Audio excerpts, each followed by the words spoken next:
16 17ญาติโยมศรัทธาและหัววัดต่างๆประมาณ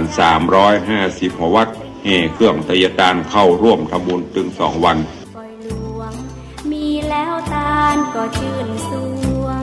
มาฮับบุญสนเอาไว้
เรื่องการเทศนา การเขียน การค้นคว้าซึ่งอาจจะเป็นเรื่องเฉพาะตัวแต่ก็สามารถฝึกขึ้นมาได้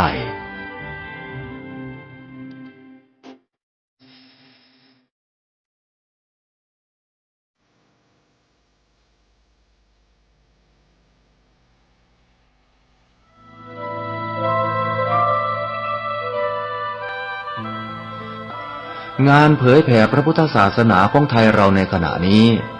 อยู่ในลักษณะตั้งรับมากกว่ารุกไปข้างหน้ายุคแห่งการแข่งขันยุคแห่งการกล่าวอ้างเสรีภาพผู้เข้มแข็งจะชนะสุดท้ายจะครอบครอง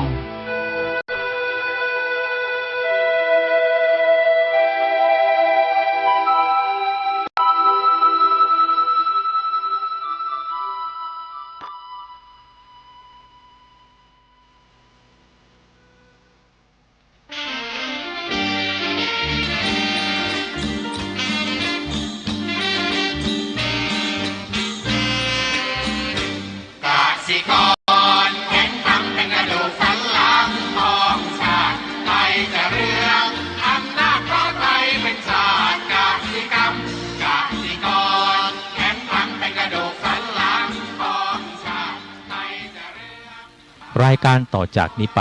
ขอเชิญท่านผู้ฟังทุกท่านเข้าสู่รายการดีมีคุณค่าน่าติดตามรายการเกษตรเพื่อชีวิตดำเนินรายการโดยกลุ่มรักเกษตรประสานงานโดยนายพิชัยคงพิทักษ์คณะเกษตรมหาวิทยาลัยเชียงใหม่หมายเลขโทรศัพท์053944030ขอเชิญทุกท่านติดตามรับฟังได้ณบัดนี้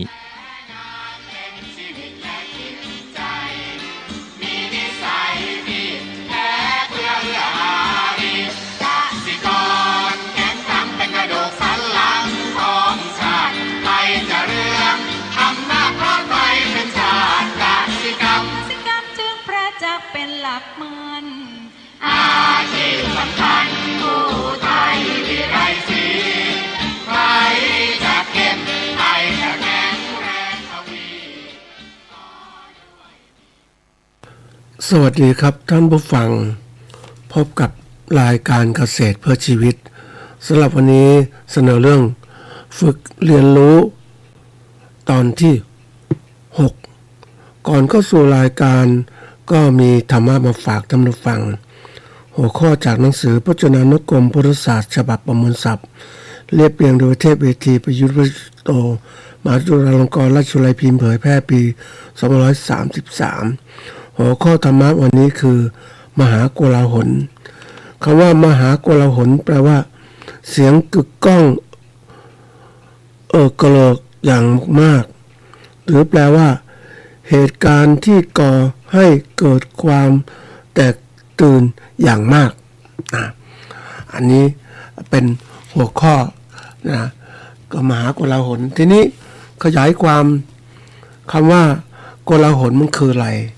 นะมหาแปลว่ายิ่งใหญ่โกลาหลมันคือวุ่นวายก็กล้องไปหมดนั่นแหละทีนี้มาดูว่า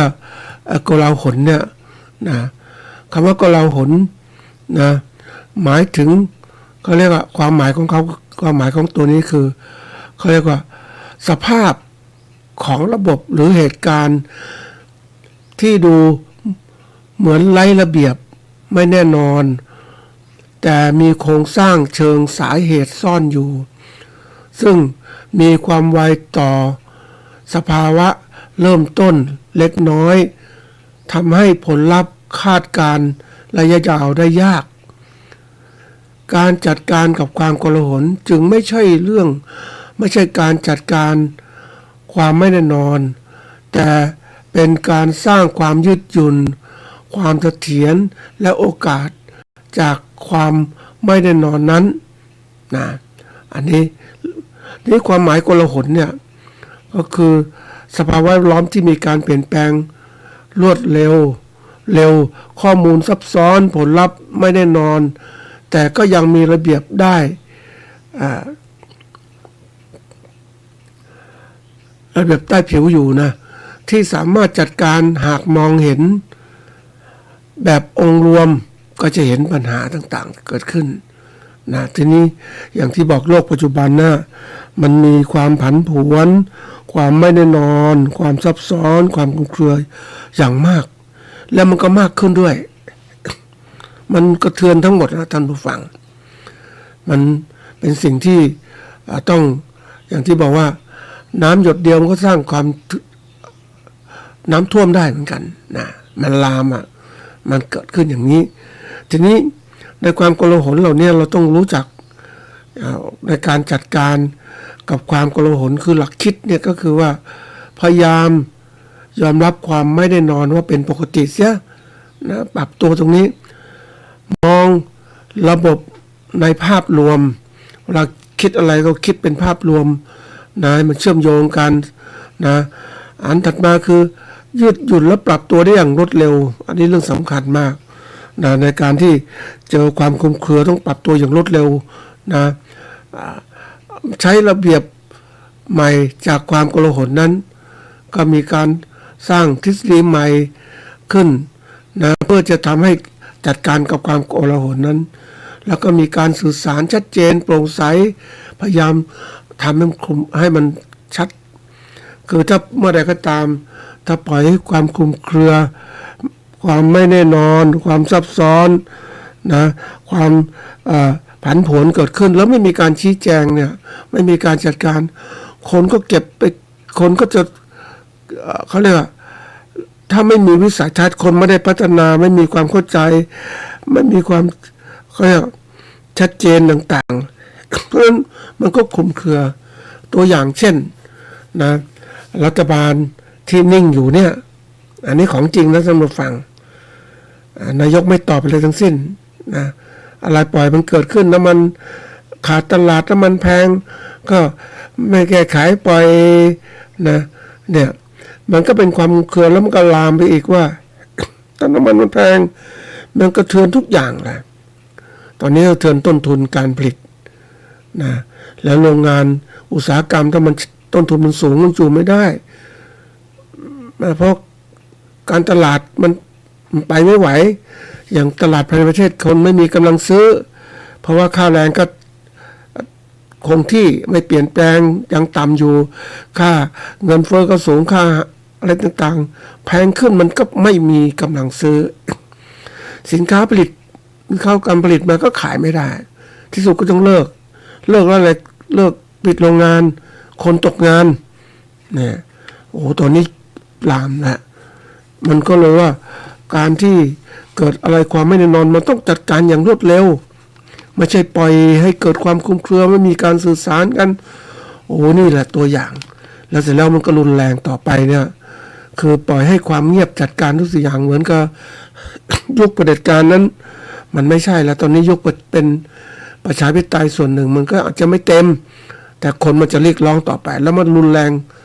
ถ้ามันลามไปอีกนะท่านผู้ฟังก็เดือดร้อนเพราะวันนี้คนก็เดือดร้อนมันหลายอย่างมากอย่างพ่อค้าแม่ค้าอย่างขายข้าวแกงเนี่ยเขาค่าขนส่งก็แพงค่าอะไรแพงแต่เขาพยายามประคับประคองเพื่อที่จะให้อยู่ให้ได้เพราะเขาก็รู้ว่าคนบริโภคไม่มีเงินมากมายมันก็ช่วยกันนะเรียกระบบการช่วยกันแต่ขณะเดียวกันไม่มีการจัดการในการที่ดีขึ้นมันช่วยกันอย่างนี้มันถ้ามันช่วยไม่ไหวมันก็ขาดเหมือนกับเส้นที่ผูกตึงกันแต่ว่ามันบอบบางนะมันไม่เข้มแข็งมั่นคงเพราะว่ามีระบบอื่นมาช่วยนั่นแหละเดี๋ยวมันขาดเกิดขึ้นแล้วเนี่ยตอนนี้ก็เกิดอะไรขึ้นโกลาหลวุ่นวายนะมันเป็นเรื่องที่ต้องคิดนะท่านผู้ฟังวันนี้คนที่คิดคนที่จัดการความโกลาหลเหล่านั้นเนี่ยนะก็คือตัวเรานี่แหละตัวทุกคนต้องช่วยกันจัดการพยายามประคับประคองพยายามที่จะดูช่วยเหลือกันให้มากที่สุดเพราะว่าสถานการณ์ต่างๆทั้งในประเทศและต่างประเทศก็มีสงครามเศรษฐกิจต่างๆเกิดขึ้นในประเทศก็ยังไม่จัดการรัฐบาลไม่จัดการเพราะนั้นหน้าที่เราก็คือต้องดูแลตัวเองต้องพยายามอะไรก็คืออย่างน้อยพยายามหารายได้ให้มากขึ้นหาไม่ได้ก็จับจ่ายให้น้อยลงจับจ่ายในสิ่งที่เป็นประโยชน์นะอะไรไม่ประโยชน์หยุดเสียเพราะว่าอะไรต่างๆไม่ได้นอนอย่างที่บอกว่าคนชอบนะก็บอกว่าสถานการณ์ไม่ก็ดีก็ถอนเงินมาไว้เตรียมการต่างๆนั่นคือส่วนหนึ่งที่คนเขาก็ปลุกมันก็มีหลายอย่างท่านผู้ฟังแต่ตรงนี้ต้องรู้จักจัดให้ดีเราพยายามต้องหาเงินเตรียมการไว้อะไรไม่แน่นอนเนี่ยอย่างน้ำมันเราไม่เคยคิดมันจะแพงขนาดนี้ตอนนี้มันแพงเราไม่ใช้ก็ไม่ได้นะไหมในตัวอย่างความโกลาหลมันเกิดขึ้นนั่นแหละนะมันจะเป็นมหาโกลาหลอีกไม่ก็ต้องดูตามไปอีกอย่าไว้ใจเด็ดขาดนะท่านผู้ฟังต้องเตรียมการไว้ นะครับวันนี้เข้าสู่เรื่องเขาเรียกว่าฝึกเรียนรู้ตอนที่6ของเรานะตอนที่6นี่ก็ว่าถึงการเรียนรู้สิ่งแวดล้อมนะสิ่งแวดล้อมนี่เป็นตัวอย่างสำคัญนะท่านผู้ฟังสิ่งแวดล้อมเนี่ยการศึกษาเนี่ยสิ่งแวดล้อมคือกระบวนการที่มุ่งสร้างให้ประชากรโลกมีความสำนึกและห่วงใยปัญหาสิ่งแวดล้อมและแก้ไขปัญหาที่เกี่ยวข้องโดยการทำให้คนเรามีความรู้มีทัศนิกความรู้ที่มีต่อสิ่งใดสิ่งหนึ่งมีความตั้งใจและมุ่งมั่นในการแก้ปัญหาและป้องกันปัญหาใหม่ๆที่เกิดขึ้นด้วยตนเองและร่วมมือกันนะอันนี้เป็นความหมายที่เขาเรียกว่าให้มาแล้วนะวันก่อนมีโอกาสเจอกับคนที่ก็เรียกอยู่อำเภอแม่แจ่มนะแล้วก็มีได้พูดคุยกันเรื่องของการเผาป่าแล้วคนเผาป่าเนี่ยคนก็อยู่บนที่สูงนั่นแหละก็เผาป่าเพื่ออะไรจะได้พื้นที่ครอบครองจะได้งบช่วยเหลือต่างๆเกิดขึ้นทีนี้คนที่ข้างล่างไม่แจ่มเนี่ยอยู่ในตัวเมืองมันก็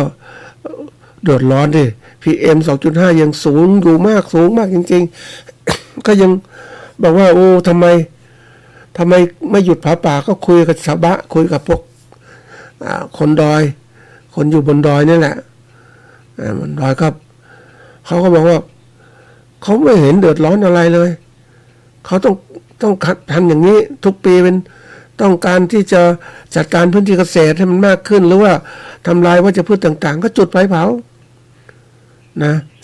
แล้วก็เขามองประโยชน์ส่วนตนนั่นแหละคนก็ล่างบอกคุณมองประโยชน์ส่วนตนแล้วถ้าน้ำท่วมเป็นไงฝนตกยังไงข้างบนส่วนคนดอยเขาพูดบอกว่าก็เขาไม่เดือดร้อนเนี่ยนะเขาไม่เดือดร้อนมันท่วมก็ท่วมข้างล่างไม่เห็นเดือดร้อนเลยอันนี้คือการที่ว่า ไม่เคยมองภาพรวมของความเสียหายที่เกิดขึ้นสิ่งแวดล้อมมันเสียหายเดี๋ยวนี้ป่ามันก็สูญไปมากมายทีเดียว บางคนบอกว่าแม้มีคนบนภูเขาเนี่ยรักษาป่าโน้นป่านี่ก็รักษายังไงอย่างน้อยคุณก็ทำลายป่าในการที่เป็นป่าดั้งเดิมคุณไปปลูกพืชเกษตรปลูกข้างบนอย่างเงี้ยนั่นคือการทำลายสิ่งแวดล้อมใช่ไหมแล้วตัวอย่างที่เขาใหญ่อย่างเงี้ย เขาใหญ่ยึดนครราชสีมานะท่านผู้ฟังที่ยังเป็นอุทยานแห่งชาติก็ไม่ให้คนไปอยู่ในป่าปล่อยมันป่าอย่างนั้นแหละอย่างน้อยก็มีแหล่งน้ำแหล่งอะไรความอุดมสมบูรณ์ที่เกิดขึ้นมันเย็นจริงๆนะท่านผู้ฟังอย่างเคยไปดูใกล้ๆอยู่ใกล้ๆเขาใหญ่ที่พวกของเขาเรียกผู้ที่มองเห็นประโยชน์ทำร้านทำหมู่บ้านริมเขาใหญ่อากาศมันเย็นจริงๆนะท่านผู้ฟัง มันอาจจะเหมือนต่างประเทศเพราะอะไรรู้ไหมอยู่ใกล้ป่าเขาเนี่ยมันเย็นสบายความอุดมสมบูรณ์มันก็ดีมากเลยนะมันธรรมชาติของป่าก็รู้แล้วมันสร้างมันเก็บกักน้ำป่ามันมีความเก็บความชื้นต่างๆมีพืชต่างๆหลากหลายแล้วมาดูป่าบนภาคเหนือของเราสินะเป็นยังไงบ้างถ้าไม่ดูแลรักษาจริงจังป่าบางป่านี่โอ้ยังไปดูในท่านผู้ฟังชาวบ้านกระบุกลุกเผาไปเพราะว่าเพื่อให้เป็นป่าเสื่อมโทรมเสร็จแล้วก็ใช้สิทธิ์นะอยู่อาศัยครอบครองเขาเรียกว่าเป็นพื้นที่ทำกินเกษตรแล้วก็เปลี่ยนแปลงกฎหมายคือรัฐมันทำไม่ได้พวกคือกรมป่าไม้ไม่จริงจังในการทำงานนะถ้าจริงจังทำงานป่านี้ป่าไม้ของเราก็คงจะมีมากเหมือนเดิมแต่วันมันลดไปเรื่อยก็เนื่องจากคนบุกรุกเข้าไปเรื่อยทำหากินในป่าอย่างเนี้ยนี่คือสิ่งแวดล้อมที่มันเสื่อมลงตลอดแล้วเสร็จแล้วต่อไปเนี่ยเวลาฝนตกน้ำท่วมน้ำมันบ่าขึ้นมาเร็วมากมันมีป่าในการดูดซับน้ำต่างๆเนี่ยน้ำท่วมแล้วที่ไหนอย่างมาท่วมภาคเหนือท่วมจังหวัดเชียงใหม่อย่างเนี้ยเห็นไหมแล้วไหนว่าจะดูแล อย่างโครงการบางโครงการบนที่สูงเนี่ยก็บอกเพื่อจะดูแลรักษาป่าถ้าไม่มีเงินโครงการไปให้ชาวบนภูเขาจะดูแลป่าไหมไม่ดูอย่างนั้นทุกอย่างมันมีข้อต่อรองกันใช่ไหมคุณไม่ให้ฉันก็ทำลายป่าไปเรื่อยๆเพราะนั้นวิธีการก็คืออย่างที่บอกว่าก็อพยพคนบนภูเขาลงมาข้างล่างเสียให้มันคือเป็นเขาจริงๆไม่ควรจะต้องมีคนไปอยู่อาศัยแล้วไม่ควรที่สำคัญที่สุดคือตัดถนนผ่านเข้าไปข้างในบนดอยต่างๆมีถนนหนทางเพราะนั้นถนนหนทางเพื่อการอะไรอ้างว่าอยู่เพื่อคนบนที่สูงในการอะไรในการเดินทางในการขนส่งสินค้าแต่คนบนที่สูงก็สมมติว่าเขามีลูกมีอะไรไม่พอกินเพราะนั้นก็ต้องขยายพื้นที่เกษตรใช่ไหม ที่มีอยู่นั่นน่ะเพราะนั้นก็บุกรุกไปที่ป่านั่นแหละเขาไปเห็นเชิงเขาต่างๆในหูท่านผู้ฟังมันคงจะเป็นเชิงเขานะพื้นที่ราบเอียงขนาดเนี้ยแต่ที่ไหนได้ชาวบ้านไปบุกรุกตัดไม้ทำเป็นรีสอร์ททำเป็นอะไรต่างๆเหล่านี้แล้วที่สุดมันจะอยู่ได้อย่างไรอันนี้พูดตรงๆนะท่านผู้ฟังเพราะว่าเราต้องยอมรับหลักการของความเป็นจริงว่าที่สุดแล้วเนี่ยถ้าเราไม่รีบจัดการสิ่งแวดล้อมต่างๆผลเสียจะเกิดขึ้นมากมายแล้วต่อไปนี้ถ้าเกิดฝนตกมากๆเนี่ยน้ำมันบ่าเร็วมากเลยแล้วอะไรเกิดขึ้นมันก็ท่วมเร็วมันไหลไปเร็วมันก็ไปท่วมต้องไม่มีเขื่อนไปข้างล่างโอ้ท่วมเร็วมากนะแล้วยิ่งถ้าเกิดไอ้นิโยนตอนนี้มันแรงอยู่นะถ้าเกิดฝนตกเนี่ย มันไม่เหมือนเดิมแล้วโลกมันร้อนขึ้นเพราะป่าไม้ถูกทำลายร้อนขึ้นมันก็จะเกิดร้อนมากขึ้นมันเขาเรียกว่าผลที่เกิดขึ้นมันจะปรากฏชัดเมื่อถึงเวลาความเดือดร้อนจะเกิดขึ้นมากมายน้ำท่วมใหญ่การปัญหาทางความแห้งแล้งป่าไม้ไม่มีมันเป็นสิ่งที่ต้องคิดนะท่านผู้ฟังถ้าเราต้องดูว่าเราจะเพื่อบอกคนให้มีการกินดีอยู่ดียังไงก็มันไม่ดีสิ่งแวดล้อมมันไม่ดีแล้วมันจะอยู่ไม่ดีหรอกท่านผู้ฟังนะอันนี้พูดถึงนะวันนี้มาดูว่าเข้าเรื่องของเรานะนี่มันเป็นตัวอย่างที่ของจริงนะระหว่างคนบนที่สูงกับคนบนที่ราบเนี่ยมันแตกต่างกันผลิตผลเกษตรเนี่ยถ้าพูดถึงตามหลักเนี่ย บนที่สูงที่เขาต้นทุนมันต่ำก็เพราะว่าเขาไม่ได้ดูแลให้ปุ๋ยให้อะไรต่างๆกับพืชที่ปลูกผลผลิตก็เกิดขึ้นทีนี้ต่อไปเนี่ยนะผลผลิตเหล่านี้มันจะต้นทุนมันสูงเพราะว่าดินมันเสื่อมแล้วการคมนาคมก็แพงขึ้นค่าใช้จ่ายสูงขึ้นเพราะนั้นระบบการเกษตรของเรานี่ที่บอกว่าทำไมผลิตแบบมากๆแบบอุตสาหกรรมเกษตรอย่างเนี้ยต้นทุนต้นทุนมันต่ำนะเพราะนั้นเพียงพอที่เราอยู่บนที่ราบก็สามารถผลิตได้เต็มที่เลยต้นทุนต่ำด้วยแล้วขายได้ดีเร็วขนส่งไม่ต้องแพงเพราะอยู่เส้นทางใกล้ต่อไปนี้คนบนดอยจะลำบากในอนาคตเนี่ยจะลำบากมากแล้วก็ต้นทุนการผลิตก็สูงขึ้นสินค้าเอามาขายก็ไม่ได้ราคานะมันแพงอ่ะแล้วมันสู้กับการผลิตอุตสาหกรรมข้างล่างที่ทำจำนวนมากนะอันนี้เรื่องจริงนะต่อไปเนี่ยเราไม่รีบปรับตัวก็คงจะลำบากทีเดียวนะเรามาดูต่อไปว่าทีนี้ไอ้ความสำคัญของการศึกษาสิ่งแวดล้อมเนี่ยก็เพื่ออะไรเพื่อเราจะช่วยรักษาความหลากหลายทางชีวภาพและสมดุลระบบนิเวศซึ่งเป็นพื้นฐานชีวิตหากสูญเสียไปกระทบต่อโดยตรงต่อสิ่งมีชีวิตทั้งปวงทั้งหมดเลยในไทยสนับสนุนนโยบายพัฒนาอย่างยั่งยืนตามแผนสิ่งแวดล้อมแห่งชาติสร้างจิตสำนึกให้ภาครัฐเอกชนประชาชนจัดการทรัพยากรเสริมความแข็งแกร่งชุมชนในการพัฒนาควบคู่เศรษฐกิจสังคมอันนี้คือความสำคัญแต่วันนี้คนไม่คิดถึงความสำคัญเหล่านี้อย่างคนอาจจะเห็นแก่ได้เคยได้คุยกับคนที่เขาบุกรุกป่าก็คนข้างล่างก็บุกรุกเหมือนกันก็ต้องเขาก็บอกต้องการได้พื้นที่อ่ะพื้นที่ทำไงพื้นที่เหล่านี้เป็นป่าใช่ไหมจะได้พื้นที่เหล่านี้มาเป็นของปลูกก็ทำให้ป่าเสื่อมโทรมซะก่อนเผาทำลายแต่ละปีที่เผาอยู่เนี่ยก็สร้างป่าเสื่อมโทรมเกิดขึ้นเสร็จแล้วป่าเสื่อมโทรมขึ้นก็ครอบครองละรัฐบาลแก้ปัญหาไม่ได้ก็เอกชนบุกรุกไปทำกินต่างๆบางที่ไม่ควรจะทำกินนะท่านผู้ฟังน้ำก็ไม่มีอะไรก็ไม่มีแล้วคุณจะเอาน้ำจากไหนนะบนที่เนินสูงอย่างเนี้ยมีช่วงหนึ่งที่ช่วงของการบุกรุกมากอย่างช่วงของการปลูกยางพาราอย่างเนี้ยบนที่สูงเนี้ยนะปลูกลำไยบนที่สูงเนี้ยนะแล้วมันได้น้ำได้อะไรไม่ได้น้ำรอน้ำฝนพืชพันธุ์ไม้ไม่มีนะมันจะดึงดูดจัดการกับสิ่งแวดล้อมอย่างไรอุณหภูมิมันสูงขึ้นถ้าอุณหภูมิสูงขึ้นปุ๊บเนี่ยเมฆก็จะลอยหนีไปหมดแล้วจับกลุ่มไม่ได้นอกจากเมฆตามฤดูฝนเท่านั้นเองถ้าคุณไปดูเขาใหญ่ไปดูดอยต่างๆเนี่ยที่มันเดิมสูงต่างๆเนี่ยนะอย่างดอยจนนก็มีพืชพันธุ์ไม้ดูดเพราะนั้นฝนจะตกมากแต่ลากๆที่ดอยต่างๆแห้งแล้งไม่มีน้ำทำไงมันแล้งอ่ะมันร้อนอ่ะเมฆก็ลอยหนีไปอากาศร้อนนะมันก็ทำให้เกิดความแห้งแล้งเกิดขึ้นนะอย่างกรณีที่ไปเห็นภูทับเบิกเนี่ยมันยังสูงอยู่นะอากาศต่างๆมีพืชพันธุ์ไม้แต่ป่าไม้ถูกทำลายในอนาคตถ้ามันเกิดความเปลี่ยนแปลงสิ่งแวดล้อมต่างๆเนี่ยคาดหมายว่าภูทับเบิกก็อยู่ไม่ได้เหมือนกันประชาชนบุกรุกไปอยู่ข้างบนดอยอาจอยู่ไม่ได้ที่อยู่ได้เพราะการท่องเที่ยวที่ไปอยู่เนี่ย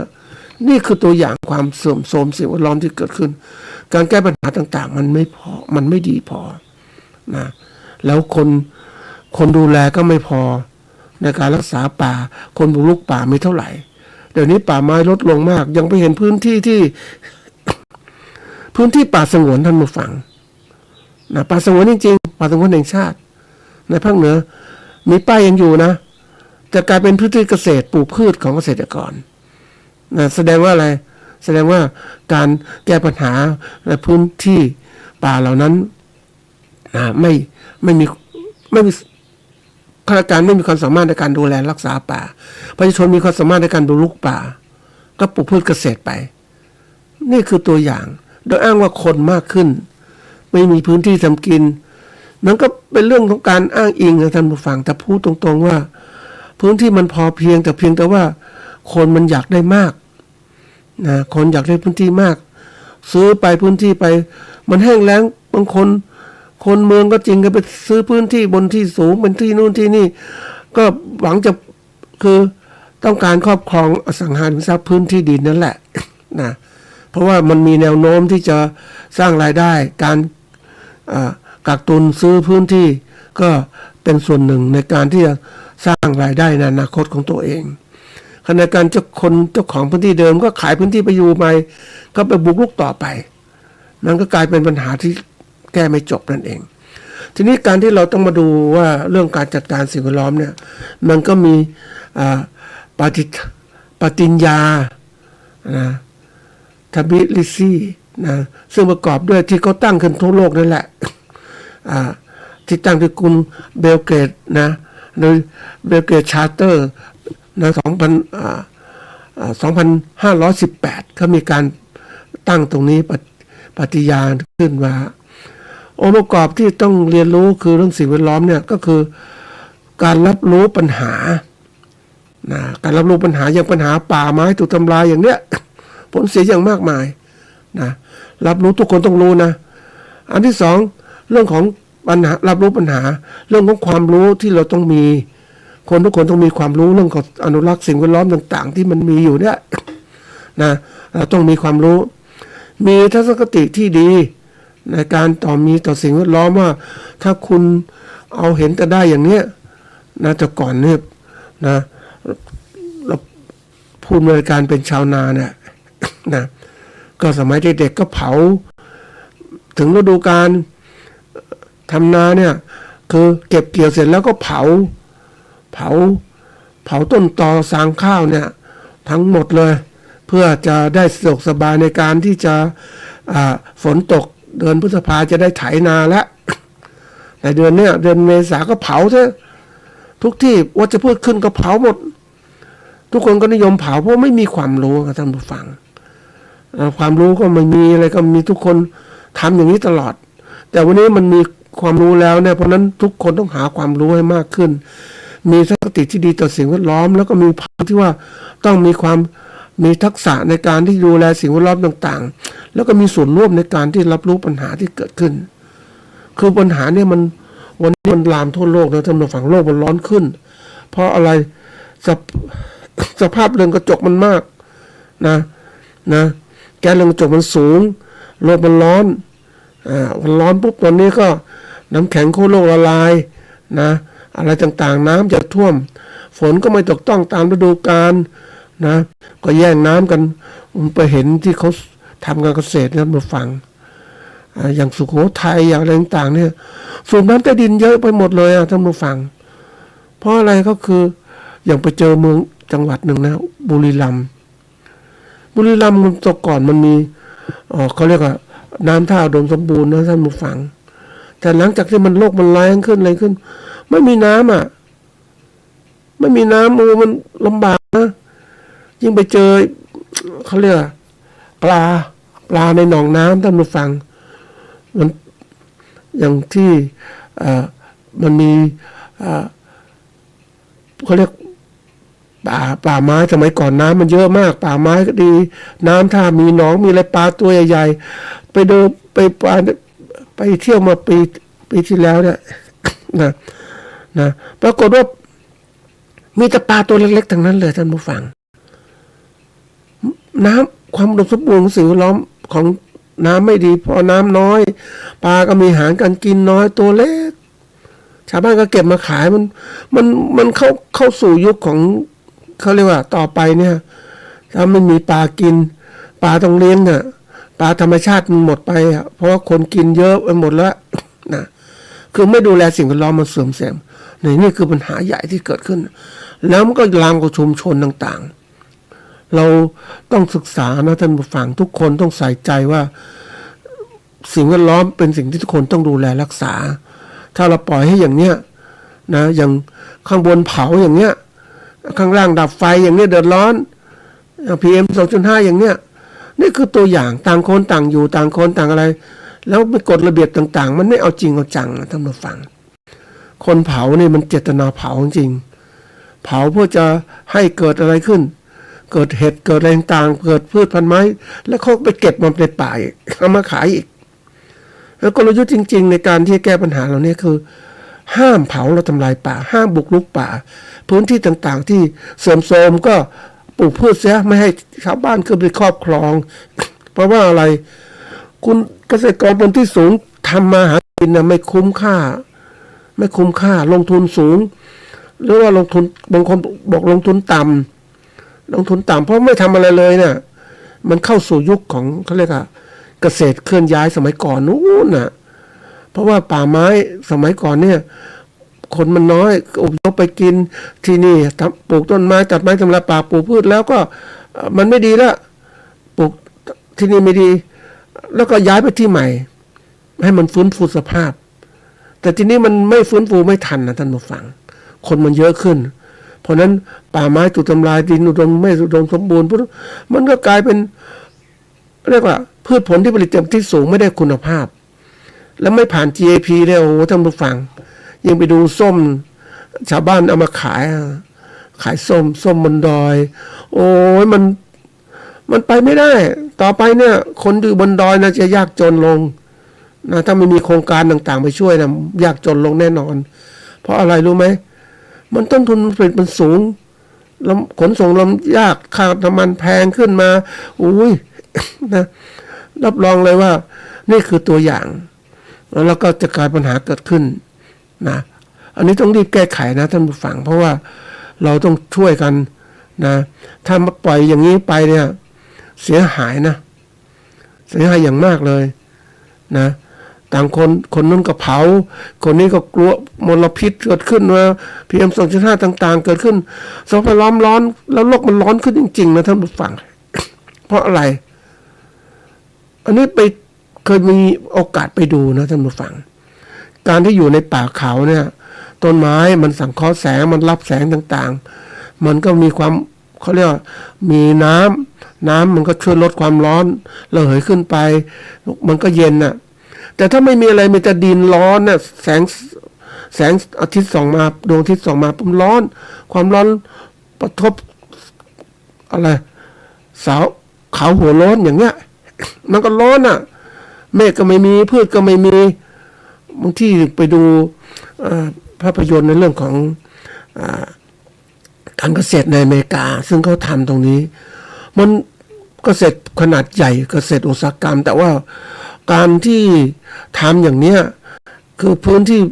มันต้องมีพื้นที่กว่าเป็นพื้นที่ป่าด้วยแต่คุณมาทำลายจนหมดเนี่ยคุณเอาไปซื้อเกษตรหมดถามว่าเฮ้ยต่อไปยังไงน้ำก็ไม่มีแล้วมีเกิดความแรงเกิดขึ้นแหละอย่างปีนี้จะแรงมากแล้วคุณจะทำไงต้องซื้อน้ำไปกินบนดอยไหมซื้อน้ำไปลดพืชผลบนดอยไหมฝนไม่ตกอ่ะนะมันต้องคิดนะท่านผู้ฟังถ้าเราไม่คิดเนี่ยมันแล้วคิดแล้วต้องลงมือทำด้วยในการแก้ปัญหาสิ่งแวดล้อมต่างๆอย่าไปเผาทำลายไปเจอชาวบ้านที่แม่งสอนแม่คือเหมือนกับว่าฉันอยู่บนเขาฉันอยู่สบายฉันก็เผาไปปกติแต่ทุกคนเผาอย่างนี้ตลอดเวลาแล้วถามว่าต่อไปโลกมันร้อนขึ้นทำไงมลภาวะที่เกิดขึ้นจากการทำการเผาเนี่ยมันก็ไปติดทำให้เกิดกรีนเฮาส์เอฟเฟกต์มากขึ้นแล้วโลกมันก็ร้อนอบไปหมดเลยตอนนี้นะนี่ปัญหาหลักเนี่ยที่บอกว่าปัญหาของเราเนี่ยมลพิษทางอากาศเกิดขึ้นฝุ่นต่างๆมีมากนะโลกมันร้อนน้ำท่วมอุณหภูมิสูงเนี่ยอุณหภูมิสูงขึ้นนะท่านผู้ฟังน้ำทะเลหนุนพายุหนักกระทบชายฝั่งแล้วก็ทุกอย่างหมดเลยเขาบอกว่า มีคนเขาเก็บข้อมูลว่าการเกิดพายุมากๆเพราะว่าอะไรน้ำทะเลมันร้อนขึ้นอุณหภูมิมันสูงขึ้นมันก็ระเหยขึ้นมา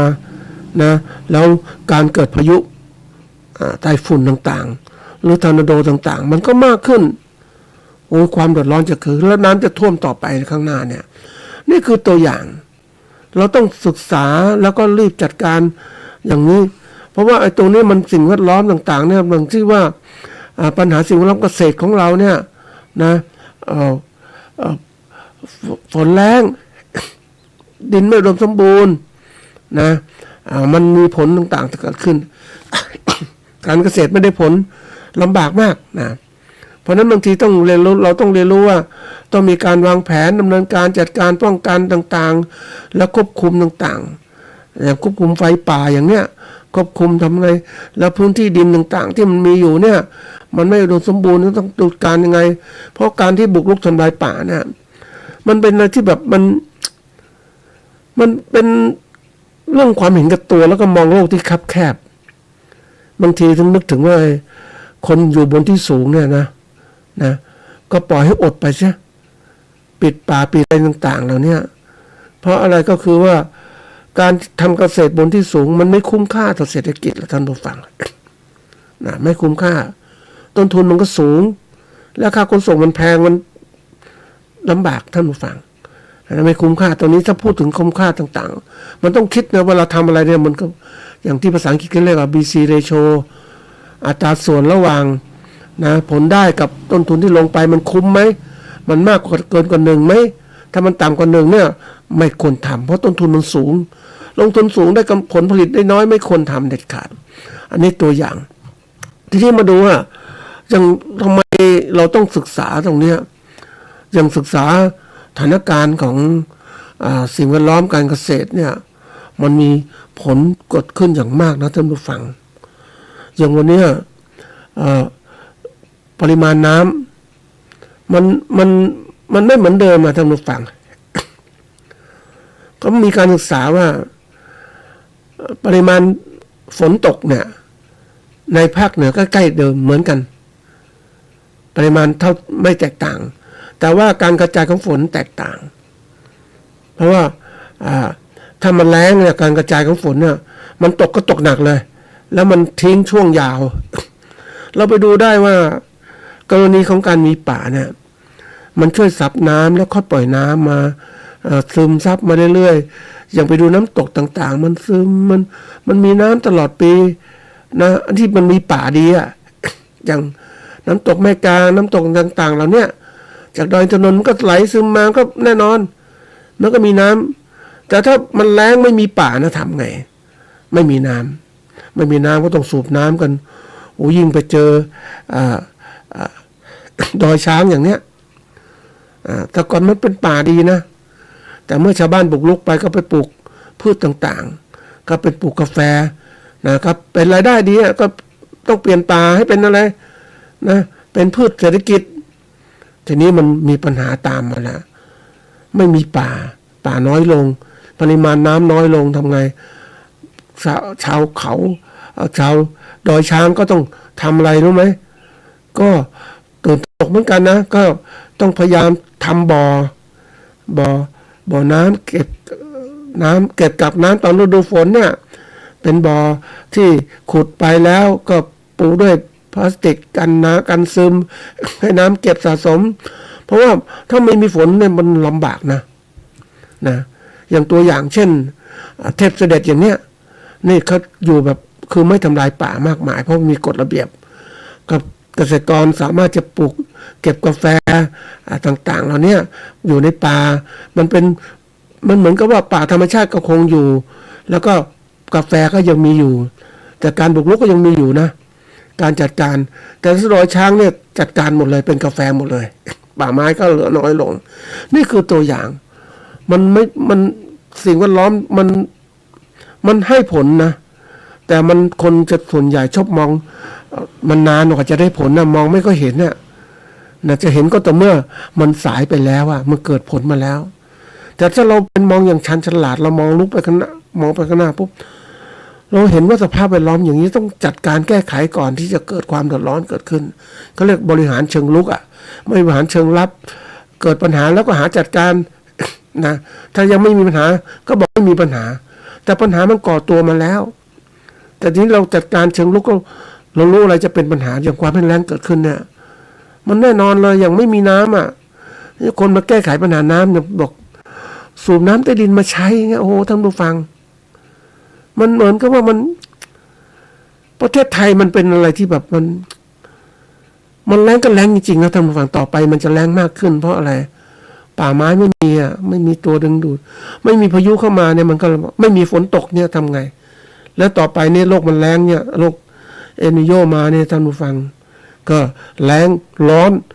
โลกมันร้อนขึ้นจริงๆนะร้อนขึ้นแล้วมันไม่มีอะไรขวางกั้นมันโลกมันเก็บ เหมือนเราเข้าอยู่ในกรีนเฮาส์เอฟเฟกต์นะท่านผู้ฟัง ตู้เรือนกระจกมันร้อนนะท่านผู้ฟังนะเพราะสิ่งแวดล้อมนี่มันเกิดขึ้นอย่างที่บอกว่าดินเสื่อมโทรมการพังทลายของดินน้ำท่วมอากาศแปรปรวนแล้วเรื่องปุ๋ยต่างๆราคาแพงมันเป็นอะไรที่เกิดขึ้นมามันลุมล้อมไปหมดอะวันนี้นะเกษตรกรจะทำเกษตรหรือเปล่าไม่รู้เพราะว่ามากเหมือนเดิมหรือเปล่านะเพราะว่าค่าน้ำมันแพงขึ้นนะค่าเชื้อเพลิงสิ่งแวดล้อมก็แย่ปุ๋ยก็ไม่มีทำยังไงเขาบอกการแก้ปัญหาเนี่ยก็ต้องควบคุมเดี๋ยวนี้ก็มีพยายามที่จะแก้ปัญหาจะปีก่อนๆการควบคุมไฟป่าดีมากนะปีนู้นแต่นี้ที่ผ่านมาไม่ค่อยดีอ่ะแล้วเรื่องมันร้อนพวกก็เผาเต็มที่เลยถือโอกาสที่เผามันหมดอ่ะนะ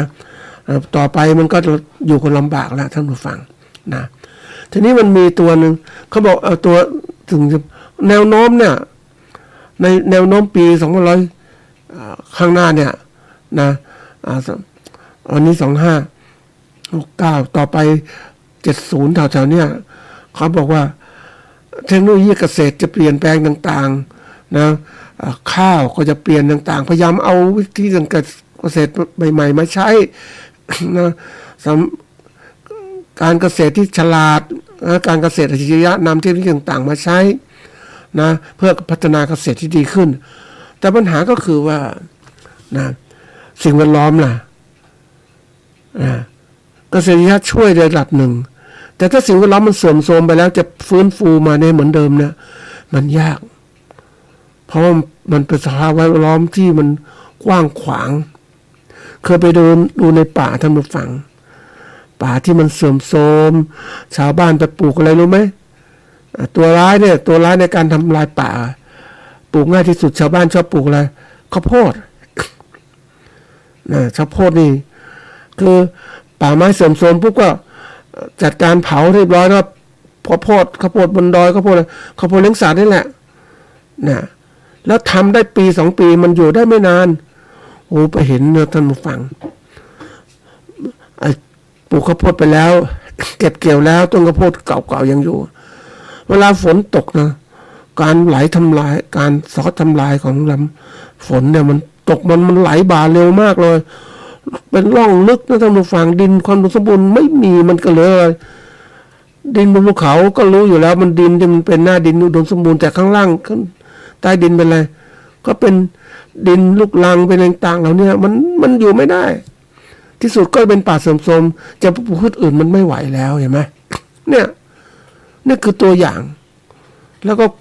จะแก้ปัญหายังไงเพราะคนเดือดร้อนก็คือคนทำนั่นแหละคนบุกรุกนั่นแหละเดือดร้อนแน่นอนนะต่อไปการทำให้กินลำบากน้ำท่าอุดมสมบูรณ์ก็ไม่มีทำไงก็เรียกร้องรัฐบาลช่วยเหลือไหมรัฐบาลควรช่วยไหมอย่างเนี้ยนะถ้าพูดถึงตามหลักแล้วเนี่ยช่วยคนที่ทำลายป่าไม้นั่นคือการคุณส่งเสริมให้เกิดการทำลายป่าไม้นะมันตัวอย่างสำคัญนะทีนี้ปัญหาเกษตรของเราเนี่ยมันลุกลามนะท่านผู้ฟังเพราะปัญหามันมีมากมันเขาเรียกปัญหามันสะสมไม่มีการแก้ไขต่างๆทั้งหมดมันยากนะเพราะต่างคนเขาเรียกคือไม่ได้ประสานงานกันในการที่จะดูแลรักษาป่าไม้ยังนึกถึง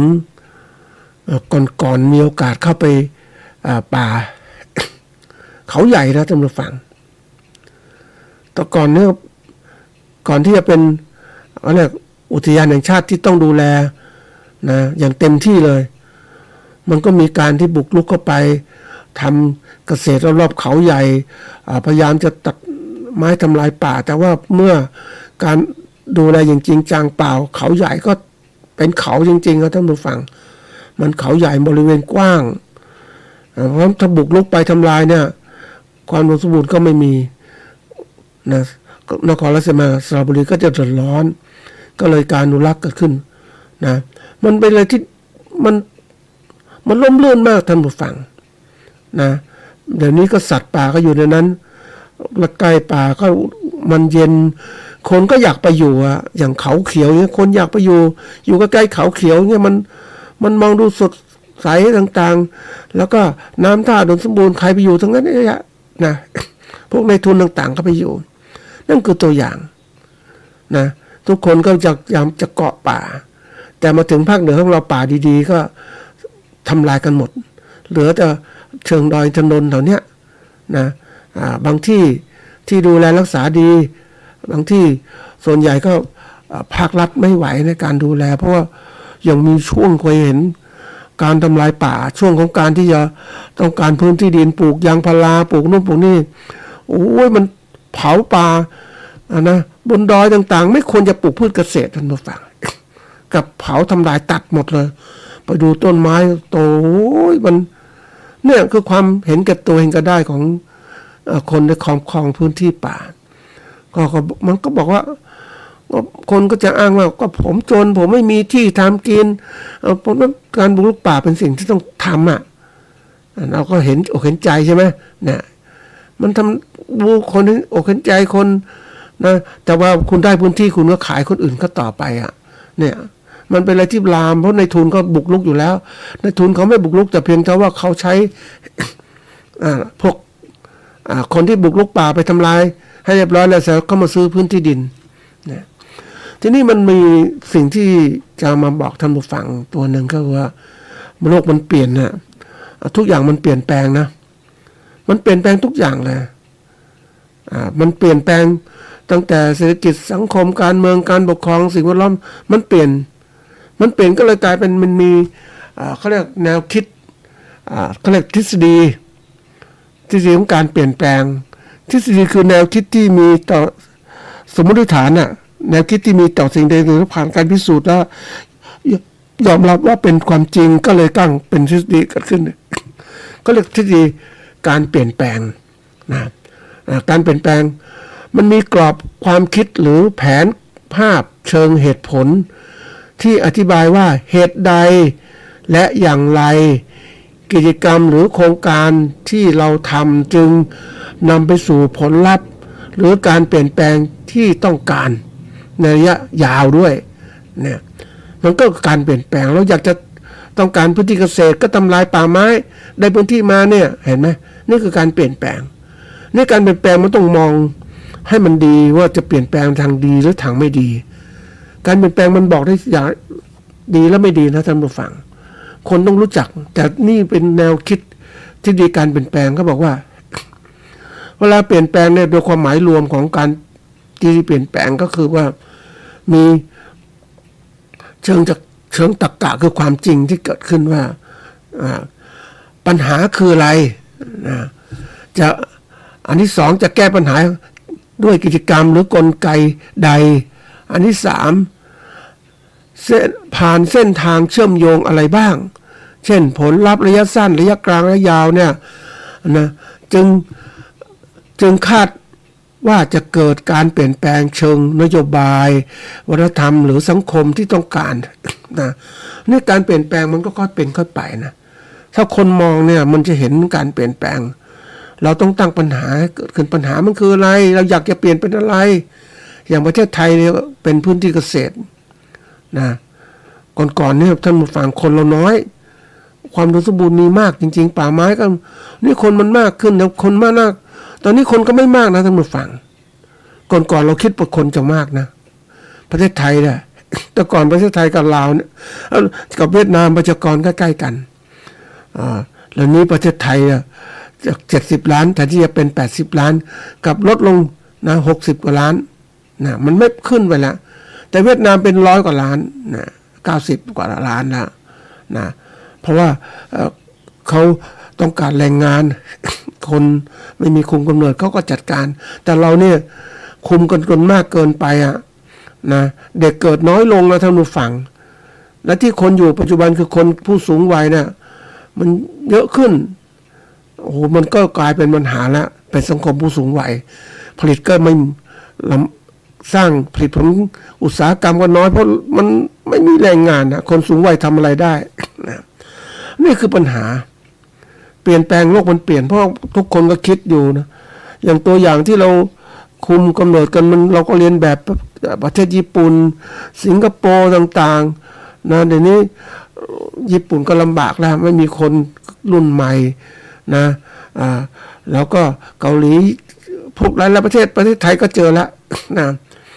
ตัวอย่างนี่คือการทำนโยบายต่างๆทุกอย่างมันเกี่ยวข้องกันหมดท่านผู้ฟังเพราะนั้นเวลาเราจะดูเนี่ยเรื่องของสิ่งแวดล้อมเนี่ยเราต้องดูคือเรียกว่าเราต้องการเปลี่ยนแปลงอะไรเป้าหมายยาวๆจะเป็นยังไงอย่างลดความยากจนลดข้อสุขต่างๆอันที่สองกลไกกิจกรรมที่จะทำให้เกิดการเปลี่ยนแปลงนั้นเกิดขึ้นกิจกรรมฝึกอบรมทุนรณรงค์ต่างๆและสมมติฐานที่จะต้องเชิงพิจารณาว่ามันเปลี่ยนแปลงไปแล้วมันจะเป็นไปจริงไหมนะกรณีของสิ่งแวดล้อมเนี่ยมันเปลี่ยนมากนะท่านผู้ฟังแล้วเปลี่ยนมาเร็วมากถ้าคนมีอายุอย่างประมาณสัก60-70 ปีเช่นการเปลี่ยนแปลงสิ่งแวดล้อมประเทศไทยอย่างมากเลยนะแล้วจากความอุดมสมบูรณ์มันก็กลายเป็นอะไรมันก็ไม่อุดมสมบูรณ์ละป่าไม้ถูกทำลายต่างๆทุกคนบอกว่าพยายามจะปลูกพืชแต่ป่าไม้มันเป็นพืชที่ว่ามันเป็นพืชหลายชนิดอยู่ด้วยกันทั้งเป็นพืชเขาเรียกพืชธรรมชาติพืชยืนต้นพืชขนาดกลางพืชต่างๆนะมันยืนอยู่ด้วยกันมันหลายก็เรียกมันมีความหลากหลายของพืชพันธุ์ไม้แต่เราบอกว่าเราเปลี่ยนป่าไม้เป็นพืชปลูกของเราพืชปลูกของเราเป็นพืชชนิดเดียวมันโดดเดี่ยวอะอย่างกรณีไปเห็นที่ปลูกยางพาราแถวจันทบุรีหรือระยองนะมันปลูกยางพาราใช่นะแต่เป็นพืชเชิงเดี่ยวมันก็โตอย่างมันก็มันไปนั่นแหละ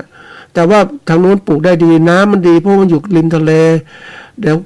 มันฝนก็ตกต่างๆแล้วเนี่ยแต่เราอยู่บนที่สูงเนี่ยท่านผู้ฟังเราไปปลูกยางพาราบนที่สูงปลูกพืชบดเชิงเดี่ยวบนที่สูงเนี่ยมันอยู่ไม่ได้แล้วปลูกเฉพาะฤดูกาลส่วนใหญ่เราปลูกพืชอะไรพืชมายืนต้นน่ะนะมันก็อยู่หรือพืชยืนต้นก็ตามนะมันอยู่มันทนทานมันไม่หลากหลายท่านผู้ฟังมันธรรมชาติของพืชพันธุ์ไม้จะต้องมีเขาเรียกมีความหลากหลายของพืชพันธุ์ไม้หลายชนิดอยู่ด้วยกันจึงเรียกว่าป่ามันให้ประโยชน์มากมายอย่างเราก็เห็นไปดอยใกล้ๆอย่างเนี้ยดอยสุเทพใกล้ๆอย่างเนี้ยเห็นมันมีความหลากหลายมีถ้าเราเดินไปในป่าจะมีความหลากหลายมีพืชต้นใหญ่ต้นเล็กมันเก็บสะสมน้ำความซึมซับของน้ำตกมาเป็นยังไงนะมันจะเห็นเลยนะแต่ถ้าเราทำลายหมดนะท่านผู้ฟังแต่นี้ภาครัฐก็บุกรุกไปอีกนะไปสร้างจริงๆป่าไม้ไม่ควรจะต้องบุกรุกไปให้มันเป็นป่าอย่างนั้นนะเราใช้พื้นที่ที่เหลืออยู่เนี่ยให้มันคุ้มที่สุดดีกว่าไหมเนี่ยนี่คือตัวอย่างสิ่งแวดล้อมเปลี่ยนมากนะท่านผู้ฟังเพราะนั้นเราเรียนรู้โลกต่างๆเนี่ยเราจะต้องเรียนรู้ถึงเขาเรียกว่าปัญหานะฝึกเรียนรู้ปัญหาต่างๆถามตัวเองว่ามันเป็นอะไรมันปัญหามันจะเกิดขึ้นอย่างไรนะเหตุอะไรจะเกิดขึ้นและแก้ปัญหาอย่างไรมันเป็นเรื่องสำคัญนะท่านผู้ฟังมันต้องหัดศึกษาถึงเรื่องวิธีการศึกษาตรงนี้มันมีก็เรียกจากภาษาก็เรียกปัญหาเรียนรู้ปัญหานะเรียนรู้ปัญหาที่เกิดขึ้นอย่างไรมันเกิดอย่างไรนะมันจะเป็นปัญหาไหมน้ำจะท่วมอย่างไรเนี่ยเราส่วนใหญ่ต้องพัฒนาตรงนี้ฝึกนะเรียนรู้ปัญหาต่างๆนะเรียนรู้เป็นโครงการก็ได้พยายามศึกษาให้มันจริงขึ้นมานะเพราะว่าถ้าเราไม่ศึกษาเนี่ยมันจะกลายเป็นเรียกว่าหมดโอกาสแล้วนะถ้าเราเรียนรู้ปัญหาเนี่ยอย่างกรณีศึกษาเรื่องแนวคิดของการศึกษาเป็นตั้งปัญหาแล้วก็หัดศึกษามันคืออะไรมันเกิดขึ้นอย่างไรแก้ปัญหาอย่างไรนะต้องหัดทำตัวนี้เขาเรียกออกแบบตัวนี้ออกแบบกิจกรรมความรู้ของเราต้องหัดทำนะท่านผู้ฟังมันถ้าเราไม่ศึกษานะไม่เตรียมการต่างๆนะที่สุดเราเกิดปัญหาเกิดขึ้นเราแก้ไม่ทันละนะอันนี้เป็นสิ่งที่จะฝากไว้ให้เป็นข้อคิดนะครับ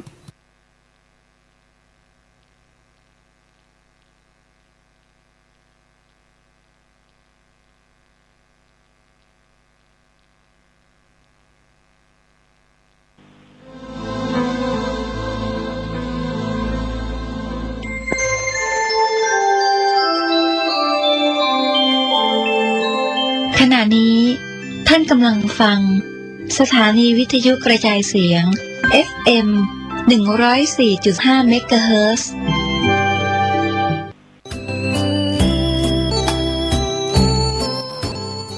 งานทำบุญฉลองกุฏิสงฆ์โฮงหลวงปอยหลวงของวัดวังสิงคำเนอะวันที่13 14 15 16 17เนอะงานกินใหญ่ตะหลวงปอยหลวงวัดวังสิงคำวันที่13กับวันที่7เป็นวันตาลจ่อตาลตุงตามแบบเบ้าโบราณวันที่13ภาคบ่ายประมาณ 15 นาฬิกาบ่าย 3 โมงนิมนต์พระเจ้าประสงค์โปรดเมตตารับทักษิณาทานอุทิศกรรมผลคืออดีตเจ้าอาวาสอดีตคณะกรรมการผู้มีพระคุณอุปถัมภ์วัดและญาติพี่น้องศรัทธาญาบุญผู้ลงรับขันไปวันที่14เป็นวันเจริญพระพุทธมนต์ฉลองสมโภชถวายทานกุฏิสงฆ์และเสนาสนะถวายไว้ในบวรพุทธศาสนาเปิดป้ายกุฏิสงฆ์โฮงหลวงแล้วก็วันที่15เป็นวันตกแต่งดาครัวกินครัวตานที่บ้าน16 17ญาติโยมศรัทธาและหัววัดต่างๆประมาณ350หัววัดแห่เครื่องไตรตานเข้าร่วมทำบุญถึง2 วันปอยหลวงมีแล้วตาลก็ชื่นสวงมาฮับบุญสนเอาไว้